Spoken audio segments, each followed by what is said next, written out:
Hello everyone, it is a Saturday and Hui and I need to buy a new car because as we moved, I sold my car and Hui gave his car to his sister, so we need a new one. So I'm going to take you guys along as I check out this car buying process. Never bought a car before. My first car was when I was 16 and my dad got it for me, so yeah, we'll see how this whole thing goes. I am at the Subaru dealership because I don't know, I'm kind of interested and I sort of want an SUV type of car, so we'll see, but yeah, let's go. A Forester here, which is the larger model Subaru SUV. The thing about Subarus, I'm just not sure if I like the way it looks. Yes, I am shallow, but for my next car, I want it to be, you know, practical, but also look good. So that's my main reason for checking this out and seeing how I feel in it. And if it's honestly, we really wants just the Honda Accord, so if it's like not as big as an SUV and you're paying a bit of a premium for it, then maybe you might as well just get the Accord. We'll see. I have a great life and will continue to have a great life. Every breath I inhale, I feel confident. Track.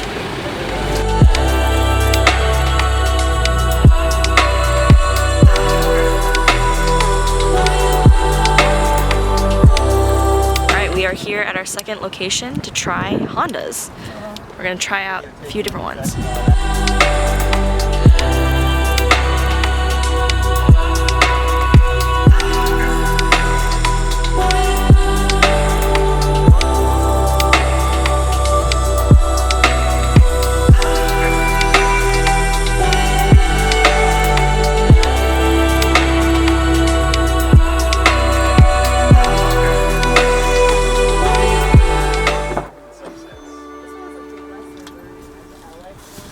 No, this one's the hybrid. Oh my gosh, you can't even see me. In the Accord Sport version. It's actually pretty nice, and considering what you get here, it's actually worth it even though you're paying a little more because it looks nicer and you get more of the standard features like CarPlay. Honestly, the HRV is cute, but it gets really bad. It has really bad power and not as good miles per gallon, so.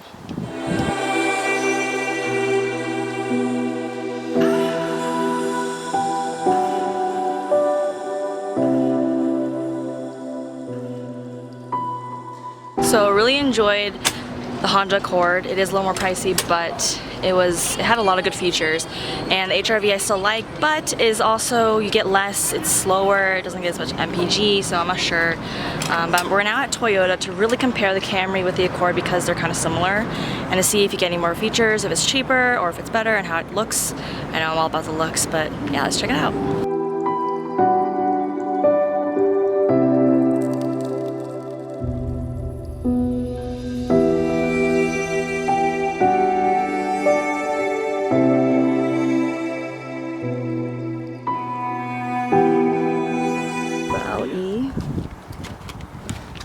Don't look at the interior in this one, this has different interior, but remember that interior, right? Yeah. Look at the interior on this one.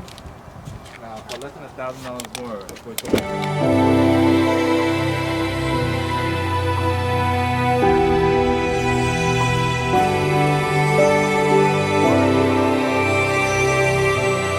Alright, we just got done being at Toyota, and what are everyone's thoughts on the Camry versus the Accord? Well, I think the Camry looks way better than the Accord. It looks like a Lexus, and you get better value. It just looks more sporty, and you have more features. Yep. Yeah, their sports edition, you get, we call it keyless entry. Yeah, you but can technically touch all of the them handle. have keyless entry. Well, actually, no. The sports edition for the Honda does not have Yeah, you had to pay keyless extra for that, or you have to go up to the EX or something. You have to upgrade basically. But here it comes with this sports model, and it pretty much drove the same to me. It had the lane assist. I would say it looks, yeah, like you said, I think that the front looks better. The back looks kind of similar. I would say the interior of the Accord actually looks better. Really? In my opinion, yes. I did like the interior of the Accord better. The, what do you call that thing? The panel, the control panel, it looked better in the Accord. Entertainment system. Yeah. Supposedly, Camry is safer because it has 10 airbags. Yeah, but I would say having the keyless entry along with the Included. push to start, like, yeah. But we haven't compared all the prices. Yeah, but it's really hard. pretty neck and neck. If it's gonna be a difficult decision. But I think I ruled out any SUVs. They're just they're more expensive, and for really what we need, I think a sedan that's this big is probably fine. So I've been saying for the past whatever. Although I still like the way the HRV looks. After about a week of haggling, we may be getting the car today. We're gonna drive to one of the dealerships right now to see if we can get everything done, but we'll see how it all turns out. And of course, I'll try to film as much as possible.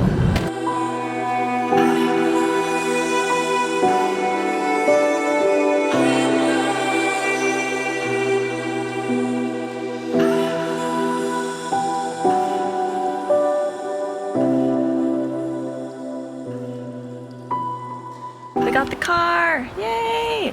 So we ended up going with the Honda Accord EX.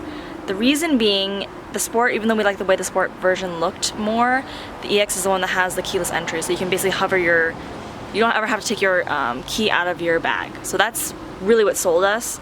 Unfortunately, you can't add it to the Sport, I don't know why, but I guess that's how they upsell you, but it took a while. Yay, first time buying a car for me. So here I am with my husband Hui, who did a lot of the research in comparing prices, negotiating the price, and also financing the Honda. So I thought it'd be great if he could come and sort of talk about his process and how you were able to get the best price that we could get and do the research.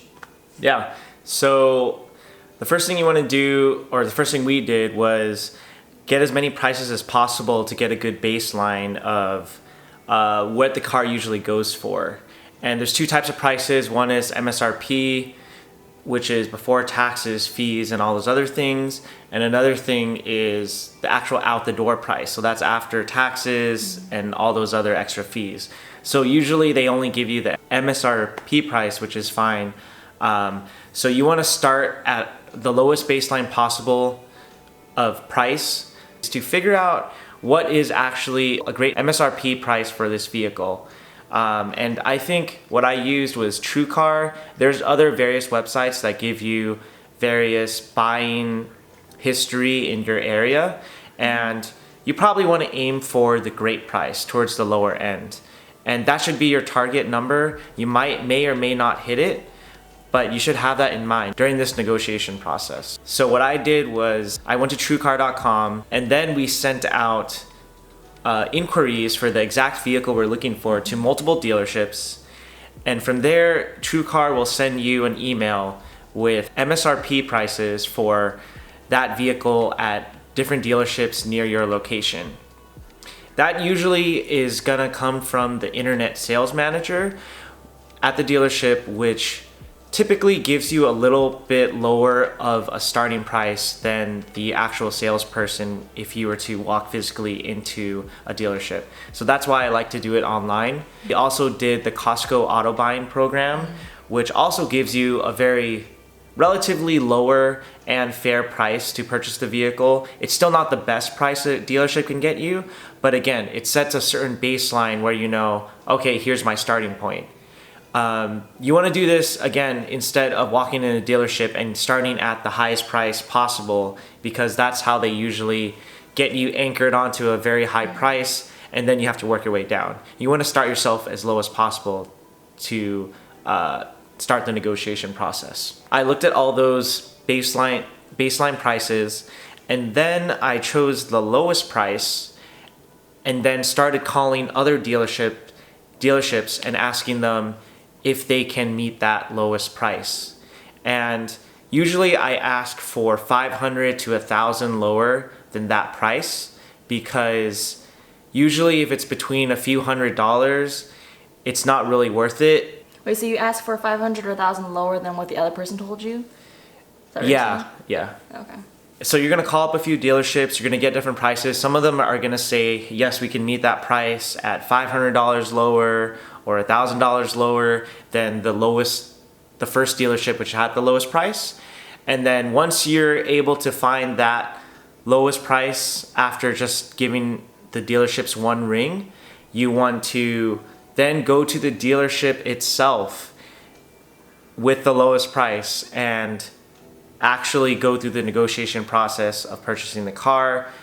So as I mentioned, you're gonna go inside the dealership that is currently offering you the lowest price. It's probably not gonna be the lowest target price that people are paying for, but it might be pretty close. So then you wanna negotiate with them, see if you can get lower, and in the end, you don't wanna go through the buying process. Have in your mind that you're gonna walk away and think about it. Why you wanna do that is because you wanna see if they can lower the price just a little more, especially if you're walking away. That's how you know you're gonna get a good deal. So for example, if I went to many dealerships, or if I sent inquiries to many dealerships and let's just say the car is at $24,000, but I did my research and I found out at the lower end, people are buying it for about $22,500. So I would go into the dealership, ask them, I heard you're selling this car at $24,000. Is there any way we can get it lower? And if they can't get it lower, then you say, oh, I'll have to think about it, or oh, that's too high for me. Is there anything else you can do? And if they say no, you start walking away. And then maybe they'll get it to maybe $23,000, which is $500 more than what you really wanted for. But that's still okay. You still want to walk away. No matter what they're saying, you still walk away because you can always come back the next day and buy it if that happens to be the best price.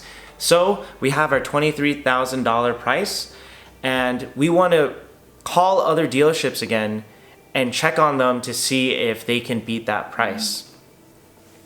So it's a lot of jumping back and forth, but what you want to have for sure is a general baseline price, which is what most dealerships are offering the car for, and also the lowest target price, which is a price that is a great price that not many people are getting, but some people are getting based off the website information. Yeah, so I think all that price information was really helpful because I've never bought a car before and I had no idea that you should do all this research beforehand instead of just going in and negotiating the price. But can you talk a little bit about financing and how to finance a car, especially since most of us aren't able to pay for a car outright? So how do you finance a car? Yeah, so financing is dependent on a lot of things, your credit score, your income and all that. But in general, you want to aim for the lowest interest rate possible while being able to put as little money down as well. There's a lot of factors that go into that. Sometimes you want to put more money down to lower your monthly payments. Everyone has different financial situations, but I could just say for our financial situation, we got an extremely low interest rate, and sometimes you're tempted to put money down as well because you're like, oh, I want to keep my payments under, $500, so I'm gonna put down like $10,000 in order to keep it under there, even if you got a really good interest rate. And I realized that's actually a mistake, especially if you get a really low interest rate. It's better to just keep that money in your pocket and ask to put the least amount of down payment possible based off your credit score. The reason for that is that your interest rate is so low that you might as well take advantage of free money that the banks are offering you, and you could use that money to buy other things, invest in other things that will potentially offer more of a return than the low interest rate that a car has. So I guess to wrap it up, look for a low interest rate, but also don't fall into the trap of putting a lot of money down unless you really need to. You want to put the least amount of money down to keep that money in your pocket and use it for other investments or things you're looking to buy. But obviously it depends on your unique financial situation. Everyone's different. Ours was different and it's probably different than yours. So make sure you consult with your own financial advisor and your parents or your friends to understand, what is best for you because each person is different. And so I guess financing basically just means that you don't pay the car up front, right? But you're paying it throughout. And what's the usual amount of years that you're paying off your car? I think it ranges from 3 to 5 to 7 years. And usually when your interest rate is lower, then it's less amount of years. But for us, it was worth it to get a low interest rate, but also have to pay off the car sooner in 3 years rather than, 5 years. Okay. yeah, so if you guys have any further questions, don't forget to comment below and we'll try to answer them as best as possible. Obviously, buying a car is a big step and it's really something that most people don't have to deal with.